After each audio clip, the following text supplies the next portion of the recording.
बेटा भेजवा में हमारा से अधूरा नहीं सुनिल बात बेटा भेजवा में पटना के चौक पर मारा बगोली बेटा रे सीधे करे जावा में नालंदा के चौक पर मारा बगोली बेटा रे सीधे करे जावा में हमारा से अधूरा नहीं सुनिल बात बेटा भेजवा में हमारा से अधूरा नहीं सुनिल बात बेटा भेजवा में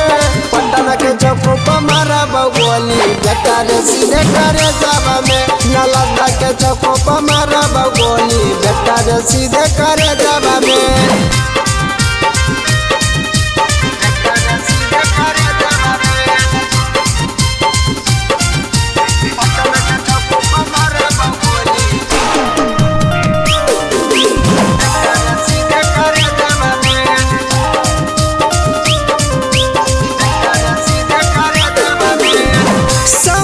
बेटा कालो ही रंगदारी रे बाप से पन्ना न लिया मत पड़ जैतो बारी रे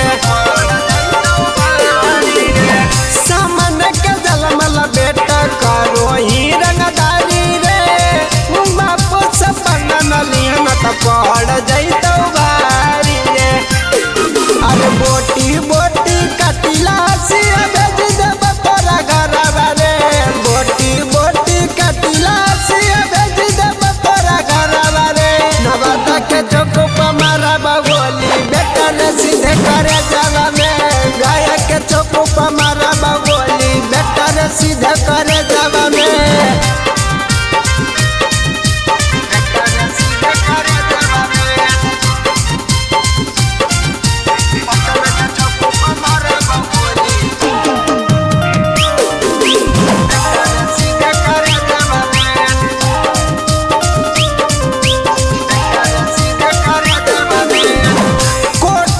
चाहरी रोजे रहो हया ना जाना रे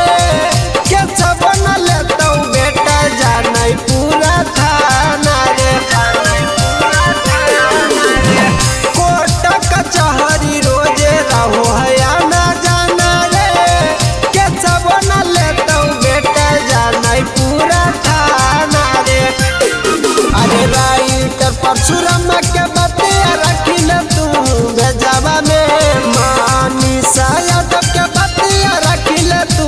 भेजवा में जम्मू के चौक पर मारा बगोली बेटा रे सीधे करे जावा में शेखपुरा के चौक पर मारा बगोली बेटा रे सीधे करे जावा में।